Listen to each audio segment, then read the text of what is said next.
Welcome to the Keyboard Depth Function Room, the place to find a quick guide on how to play keys to popular songs. Today I Keep Forgetting by the US soul singer Michael McDonald, which was a 1982 single release from his debut album entitled If That's What It Takes.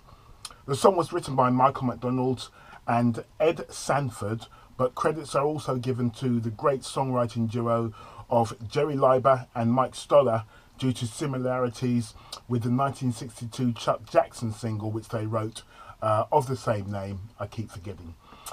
Many artists have sampled the song, most notably Warren G from his 1994 single Regulate. Electric piano is played by Michael McDonald and Greg Philanganes plays the clarinet. The song is in the key of E minor. You should find a link in the description box below to download a basic chord sheet. Please remember to like, share and subscribe if you're finding these videos helpful, and remember to hit the notification bell for notifications of instant uploads. Okay, so here's an example of how I might play it.